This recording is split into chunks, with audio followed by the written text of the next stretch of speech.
علی بھائی، پہلا سوال ہے، پچھلے دنوں کرونا وائرس سے متعلقہ فنڈ ریزنگ ٹرانسمیشن کے دوران مولانا طارق جمیل صاحب حافظہ اللہ تعالیٰ نے پرائم منسٹر عمران خان کی تعریف کرتے ہوئے پوری قوم کو بالعموم اور پاکستانی میڈیا کو بالخصوص غیر دیانتدار اور جھوٹا ڈکلیئر کیا، لیکن بعد میں چند میڈیا اینکرز کے دباؤ میں آ کر اپنے اس ایٹیٹیوڈ پر معافی بھی مانگ لی۔ اس کے باوجود دونوں سائڈز کے حامیوں کی جانب سے سوشل میڈیا پر خوب گالی گلوچ کا سلسلہ زور و شور سے جاری ہے۔ ایسی گمبھیر صورتحال میں علی بھائی کے موقف کا شدت سے انتظار ہے۔ دیکھیں جناب، میری تو کوئی ایسی خواہش نہیں تھی کہ میں اس حوالے سے کوئی اپنا موقف دیتا، لیکن جب میں نے سوشل میڈیا کے اوپر طوفان بدتمیزی دیکھا دونوں جانب سے، میں کسی ایک سائڈ کو سپورٹ نہیں کروں گا، تو پھر مجھے اس چیز کا احساس ہوا کہ اس پہ کچھ بولا جائے۔ پلس ہمیں پوری دنیا سے سینکڑوں کی تعداد میں ای میلز اور کوسچنز ہمارے واٹس ایپ گروپس میں اور ویب سائٹ کے ذریعے ریسیو ہوئے کہ اس کے اوپر کوئی موقف سامنے لایا جائے۔ اس میں تو کوئی شک نہیں ہے کہ پوری دنیا کو میرے حوالے سے یہ چیز پتہ ہے کہ میری مولانا طارق جمیل حفظہ اللہ تعالیٰ کے ساتھ ایک دلی عقیدت ہے۔ میں کوشش کروں گا کہ میں اس گفتگو میں اس عقیدت کو آڑے نہ آنے دوں، اور اولو العلم قائما بالقسط، اہل علم انصاف پر قائم رہتے ہوئے سچائی کی بات آپ تک پہنچانے کی کوشش کروں۔ اس حوالے سے جو میرا پوائنٹ آف ویو ہے، انشاءاللہ تعالی نستعین باللہ ونتوکل علیہ وحسبنا اللہ ونعم الوکیل ولا حول ولا قوة الا باللہ العلی العظیم، آمین۔ سب سے پہلے تو میں دونوں طرف کے جو سپورٹرز ہیں ان سے ایک بنیادی سوال کروں گا کہ ہمارے اندر کا مسلمان صرف اسی وقت کیوں جاگتا ہے جب ہم کسی دوسرے کے اندر کوئی غلطی دیکھتے ہیں؟ یہ اندر کا مسلمان اور شریف انسان اس وقت کہاں مرا پڑا ہوتا ہے کہ جب انسان خود وہ برائی کر رہا ہوتا ہے۔ ہاں، دوسرے کی برائی جب نظر آتی ہے تو ایسے ایسے اخلاقیات کے بھاشن دیے جاتے ہیں کہ انسان کہتا ہے کہ ان کو تو اخلاقیات کا پروفیسر ہونا چاہیے کسی یونیورسٹی کے اندر۔ یہ جو ہمارا ایٹیچیوڈ ہے نا، یہ پھر ہمارے اس اخلاص کے اوپر دھبا ڈال دیتا ہے کہ ہم اخلاص کی وجہ سے کسی کی چیز ہائی لائٹ نہیں کر رہے ہوتے، بلکہ شاید کوئی اپنی خواہشات کو الفاظ کا نام دے دیتے ہیں۔ ایسا نہیں ہونا چاہیے۔ اور دونوں جانب سے جو لینگویج یوز کی گئی، مولانا طارق جمیل صاحب حافظہ اللہ تعالیٰ کبھی بھی ایسی لینگویج کو سپورٹ نہیں کریں گے جو ان کے حامیوں نے ان کے مخالفین کے لیے استعمال کی۔ میری اس حوالے سے اس ایشو کے بعد مولانا طارق جمیل صاحب حافظہ اللہ تعالیٰ کے ساتھ فون پہ بات بھی ہوئی، تو وہ سیٹسفائی تھے۔ وہ کہہ رہے تھے کہ اگر کسی نے کوئی اس حوالے سے میرے خلاف کوئی چال چلی ہے تو اللہ تعالیٰ ایسا معاملہ ان کے اوپر خود ہی الٹ دے گا۔ میں نے جو کچھ بات کی ایک اخلاص کے ساتھ کی تھی، اور اس سے بڑی شرافت ان کی یہ ہے کہ انہوں نے اپنی گفتگو سے خود رجوع بھی کر لیا، چند اینکرز کے دباؤ میں آنے کی وجہ سے اور باقی سوشل میڈیا کے اوپر جو کچھ کمپین چلی۔ تو ایک دائی کا ایٹیچیوڈ یہی ہونا چاہیے کہ معاملے کو جو ہے نا وہ فوراً رفع دفع کرنے کے لیے معذرت کر لے۔ اچھا، یہ معذرت کا قطعاً یہ مقصد نہیں ہے کہ جو وہ پوائنٹ آف ویو رکھتے ہیں اس پوائنٹ آف ویو سے انہوں نے رجوع کیا ہے۔ انہوں نے یہ بات کی ہے جو کچھ میں نے کہا اس سے اگر کسی کی دل آزاری ہوئی ہے تو میں معذرت کرتا ہوں۔ اس سے کوئی غلط رزلٹ نہ نکالے کہ جو کچھ وہ سمجھتے ہیں یا جو وہ کہہ رہے تھے یا جو کچھ وہ کہنا چاہتے ہیں اس سے وہ پیچھے ہٹ گئے، ایسا نہیں ہے۔ طارق جمیل صاحب بیسیکلی ایک شریف النفس آدمی ہے، جو میں نے یعنی اپنی گفتگو جب بھی ان سے ہوئی، فون پہ بھی ملاقاتیں بھی آپ کو پتہ ہوئی ہیں، ڈیٹیلڈ ہوئی ہیں، تو مجھے گفتگو سے اندازہ ہو جاتا ہے، کیونکہ میں بچپن سے ہی علماء کے طبقے کے ساتھ میرا اٹھنا بیٹھنا رہا ہے، تو مجھے فوراً اندازہ ہو جاتا ہے کہ کون مکاری کر رہا ہے، کون ایکٹنگ کر رہا ہے، اور کون واقعی جس نے اسی پنجابی کا ٹڈوں بول رہا ہے۔ تو طارق جمیل صاحب ٹڈوں ایک شریف آدمی ہے، یعنی اندر سے، لیکن ان کے اندر ایک کمزوری ہے کہ ان کی شرافت کی وجہ سے بعض اوقات وہ مس یوز بھی ہو جاتے ہیں، اور یوز ہونے کے بعد بھی ان کی اس طرف توجہ نہیں جاتی کہ یار یہ معاملہ مس ہینڈل ہو گیا۔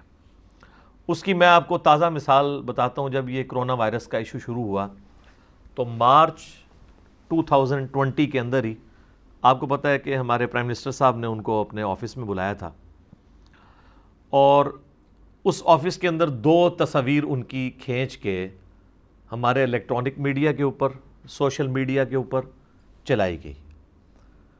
ان میں سے جو دوسری تصویر تھی اس سے تو مجھے کوئی اختلاف نہیں ہے۔ اس تصویر میں پرائم منسٹر عمران خان صاحب نے بھی اپنا ہاتھ یوں رکھا ہوا تھا، اور طارق جمیل صاحب نے اپنا ہاتھ یوں رکھا ہوا تھا، دایاں ہاتھ نیچے اور بایاں اوپر۔ میرا خیال ہے اس طرح انہوں نے اس لیے نہیں رکھا ہوگا کہ کوئی کہہ دے کہ نماز پڑھ رہا ہے یہ پرائم منسٹر کی، تو انہوں نے ویسے یہ عقل مندی کی، انہوں نے یوں ہاتھ رکھا۔ سوشل ڈسٹینسنگ کا ایک میسج قوم تک پہنچانے کے لیے بڑی زبردست تصویر۔ لیکن ایک اور تصویر تھی جس سے مجھے سخت اختلاف ہے، وہ اس تصویر سے پہلے ایک تصویر کھینچی گئی جس میں طارق جمیل صاحب اپنے دونوں ہاتھ آگے بڑھاتے ہیں پرائم منسٹر کو سلام کرنے کے لیے، اور پرائم منسٹر صاحب نے ہاتھ یوں رکھا ہوا ہے اور وہ ان کے ساتھ ہاتھ نہیں ملا رہے۔ یہ ایک بند کمرے میں تصویر کھینچی گئی، کوئی تک نہیں بنتا تھا کہ اس تصویر کو میڈیا میں لایا جاتا ایک عالم دین کی توہین کرنے کے لیے۔ اگر آپ کا مقصد یہ میسج پہنچانا تھا کہ ہم ایک دوسرے کو ہاتھ سے ٹچ نہیں کریں گے، سوشل ڈسٹینسنگ ہونی چاہیے، تو اس کے لیے وہ دوسرے والی تصویر کافی تھی جس میں پرائم منسٹر نے بھی یہاں پہ ہاتھ رکھا ہوا ہے اور طارق جمیل صاحب نے یوں ہاتھ رکھا ہے۔ یہ پہلی تصویر جس میں ایک عالم دین جس کے کروڑوں فالورز ہیں دنیا میں، ہر طبقے کے لوگ اس سے محبت کرتے ہیں، وہ ہاتھ بڑھا رہے ہیں اور پرائم منسٹر صاحب جو ہیں وہ ہاتھ یوں کیے ہوئے ہیں۔ اس سے آپ کیا میسج دینا چاہتے ہیں؟ اب اس کے اوپر میں نے بڑے سخت الفاظ بولے تھے طارق جمیل صاحب کو فون کر کے، وہ میں آن کیمرہ نہیں بولوں گا۔ میں نے یہ جب تصویر دیکھی تو مجھے بڑا غصہ چڑھا۔ میں نے اگلے دن تقریباً عصر کے وقت طارق جمیل صاحب کو کال کی، میں نے کہا سر یہ آپ کی جو پرائم منسٹر سے ملاقات ہوئی ہے اس کی تصاویر آپ نے دیکھی ہیں؟ انہوں نے کہاں دیکھی ہیں، اور وہ اتنے شریف آدمی ہیں کہ ان کا اس طرف دماغ ہی نہیں گیا، تصویریں دیکھ بھی بیٹھے ہیں۔ میں نے کہا جی یہ پرائم منسٹر نے آپ کے ساتھ کیا کیا ہے؟ شریف آدمی ہیں آپ۔ کہتے ہیں کیا ہوا ہے؟ میں نے کہا آپ ہاتھ آگے بڑھا رہے ہیں اور انہوں نے ہاتھ یوں رکھا ہوا ہے۔ کہتے ہیں وہ اصل میں یہ انہوں نے بتایا کہ ڈاکٹرز نے منع کیا۔ میں نے کہا جی انہوں نے آپ کو بتایا نا، قوم کو کیوں یہ بتا رہے ہیں کہ ایک عالم دین نعوذ باللہ ایک جاہل مطلق ہے، اس کو میں اب سکھا رہا ہوں کہ کیا کرنا ہے تم نے۔ اگر یہ ایک بند کمرے میں ایک واقعہ ہوا تھا اس کو پبلک کو بتانے کی کیا ضرورت تھی؟ دوسری تصویر میں نے کہا بالکل ٹھیک ہے، آپ نے بھی یوں ہاتھ رکھا ہے، انہوں نے بھی یوں رکھا ہے، میسج کنوے ہو گیا کہ ایک عالم دین نے ایک پبلکلی میسج پہنچا دیا پرائم منسٹر کے ساتھ، وہ کھڑے ہیں اس معاملے میں، ٹھیک ہے۔ یہ پہلے والی تصویر جو ایک بند کمرے کی تھی اسے آؤٹ کیوں کیا؟ میں نے کہا جی میں نے خیر بہت سخت لفظ بولے، میں وہ کیمرے میں نہیں بولوں گا، اور وہ اس وجہ سے بول لیے میرے ساتھ ان کی ذرا فرینکنس بھی ہے، تو ایک دو میں نے ان کو مثالیں بھی اس پہ دی تو وہ بڑے ہنسے، تو کہنے لگے یار میرا خیال نہیں ہے۔ بہرحال میں نے کہا جی مجھے آپ ایمانداری سے بتائیں، اگر یہ والی تصویر آپ سے پوچھا جاتا اور آپ کو بتایا جاتا کہ یہ 2 تصویریں ہم سوشل میڈیا پہ چڑھائیں گے اور اپنے آفیشیل پیجز سے، تو آپ یہ پہلے والی تصویر چڑھانے کی اجازت دیتے؟ کہتے ہیں یار سچی بات ہے میں تو کبھی اجازت نہ دیتا، اس تصویر کا تو کوئی نہیں بنتا تھا۔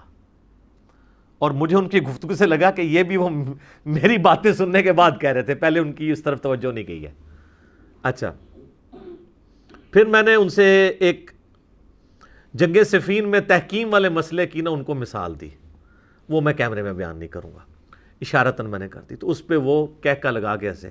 میں نے کہا جی جو اس وقت ان کے ساتھ ہوا تھا نا وہی انہوں نے آپ کے ساتھ کیا ہے، تو خیر وہ ہنسے۔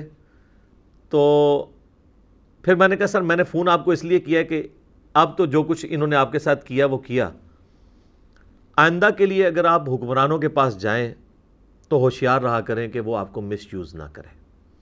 مس یوز کا یہ قطعاً مقصد نہیں ہے کہ انہوں نے کسی بدنیتی سے پرائم منسٹر نے کی ہے، ان کے نچلا سٹاف نااہلی کی وجہ سے بھی کر سکتا ہے، یا خود ان کے دماغ میں کوئی ایسی چیز تھی کہ وہ کوئی میسج پہنچانا چاہتے تھے، بل الٹیمیٹلی ایک عالم دین کی یہ توہین ہے، اس طریقے سے نہیں ہونا چاہیے تھا۔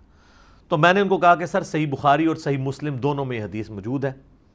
صحیح بخاری میں اس کا انٹرنیشنل نمبر ہے 6133 اور مسلم میں 7498 کہ نبی صلی اللہ علیہ وآلہ وسلم نے فرمایا